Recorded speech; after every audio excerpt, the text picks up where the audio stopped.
Hi, hello mga Mars. At dahil nga po day off namin, ayan, bonding time, kulitan time. Kumusta na po ang lahat? Gusto ko lang po i-share sa inyo mga Mars, ang day off namin, mga kaganapan. Simple lang naman po, ayan. Busy po kami dyan sa kusina ngayon kasi nga nag-cravings ang mga kumarin nyo sa bilo-bilo. Ayan, bumili kami ng mga sahog. Naghanap kami kung saan-saan. Pero kulang pa rin. Pero okay na yan. Pang-satisfied lang sa cravings ba. Ayan. Kulitan habang nagluluto. Opo. Diyan po kami sa kusina ng aming mama. Nagmadalian ng lahat ng luto. Ayan. Pakinding-kinding pa yung isa. Kulit na kulit. Nagmamadali na yung lahat. Kasi mabilisan lang yan mga Mars. Bago matapos yung dasal ng mama namin, dapat tapos na kami dyan magluto sa kusina. Opo. Ganyan lang mga Mars, ang day off namin, luto, kain, opo lang, bahay, galing kami sa bahay, pupunta kami sa bahay. Okay na yon, at least nga, nagkikita-kita kami, nagkakachismisan, ganyan. Chismisan sa mga amo, syempre, bakit? Sila lang ba chinichismis mga katulong nila? Di ka! Ayan mga Mars, luto-luto. And yun pala mga Mars, ang day off namin, hindi man siya whole day, pero okay na, at least swerte kami pa rin kami kasi nga hindi lahat ng katulong dito nabibigyan ng ganyang opportunity na pumunta sa ibang bahay, makakain ng mga Filipino food kahit papano. Once a week lang naman eh. Tsaka hindi whole day. Yung maaga na nga yung yung alas 2. Yun yung pinakamaaga. Kalimitan talaga. Alas 4 kami hinahatid ng mga amos diyan sa bahay na yan. Kasi diyan ang open na bahay eh. Kaya diyan kami nagkikita-kita. Mm-mm. Tapos alas 4, ilang oras lang hanggang alas 9, alas 10 ng gabi, susunduin na naman kami ng mga amo, mga driver. O diga, saan ka pa nakakita ng katulong na driver mo, ang amo mo?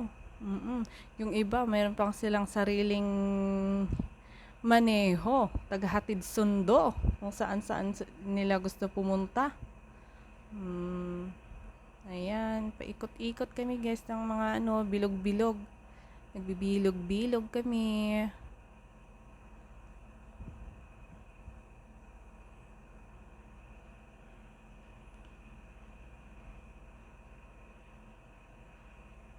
Yan, chismisan, madalian talaga yan.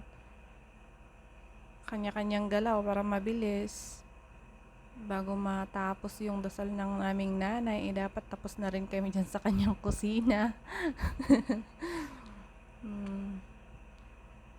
Minsan nakakalabas din naman kami, ganyan, pagkatapos namin kumain, kung may oras pa, lalabas kami, pero dyan lang sa mga malapit na grocery store, mga tinda-tindahan lang dyan sa paligid, hindi yung malalaking grocery.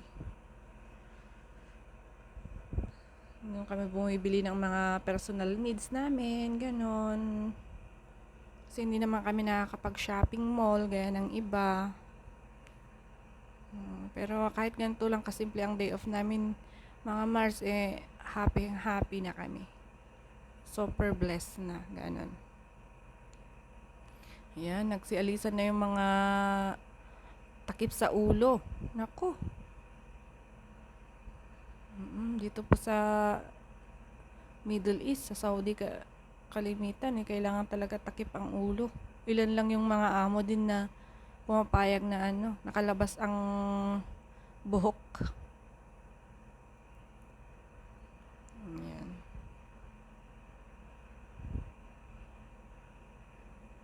Meron naman ding na bibili online, kaso mahal. Tapos hindi yan kasya sa amin mga Mars. Tatakaw kami. Kaya yan, nagluto na lang kami. Diba? Parang yun na lang yung banding namin kasi nga hindi naman kami nakakalabas. Diyan lang.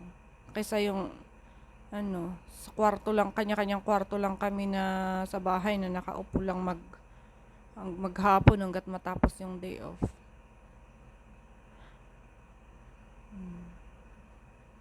Sabagay swerte na nga yun yung iba na day off mo tapos pinapayagan kang humilata maghapon sa kwarto mo, hindi ka pa pakialaman. Swerte na yun kasi yung iba, gaya ng iba diyan ng mga kasama namin mga Mars nagtatrabaho pa yan bago sila aalis. Kailangan nilang maglinis ng kusina bago sila payagang umalis, mamalantsa. Tapos, ganun na naman sa gabi, pag uwi, kailangan din nilang linisin ulit yung bahay nila bago sila pupunta ng kwarto. Kaya sabi, pagod talaga. Ganun talaga guys, swerte-swertihan lang. Ang importante lang hindi tayo sinasaktan ng mga amo. Nakakakain ng maayos, pinapayagan lumabas kahit minsan, kahit bahay lang din. Pang refresh lang ng utak. Ganon mga Mars. Ayun, tagal naming magluto. Ano? Ang tagal namang magdasal ng mama namin. Yan, nagnakaw kami dyan ng asukal. Kasi wala kaming asukal. Ayan. Tapos na kami magluto. Ayan. Latag na kami ng sopra. Sopra tawag nila dyan guys. Yan, yung plastic na yan. Ganyan ang ano dito. Walang lamay-lamesa kung kumain. Yan.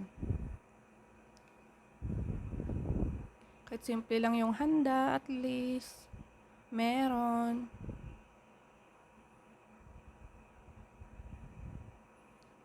Happy na kami.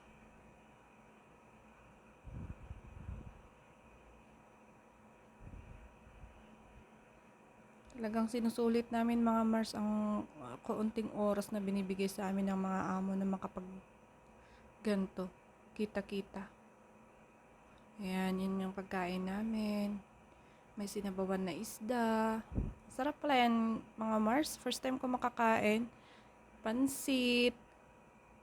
Tas kanin, may pa-Pepsi, o diga. Okay na, solve na. Tapos yung niluto naming bilo-bilo, hindi pa namin dyan nilagay kasi mainit. Pang dessert namin, tsaka pang Sharon. Oo, pang Sharon namin yun. Para kinabukasan may pagkain kami ulit. Yan, kanya-kanyang pwesto. Kain-kain. O yan guys, ganyan lang po kasimple ang aming day off. Malayo man sa day off ng iba, ay okay na kami dito. Satisfied na kami, masaya na kami. Ayan guys, salamat po sa panonood at sana po ang lahat ay nasa mabuting kalagayan. Kita-kits po ulit sa susunod. Mama chup chup.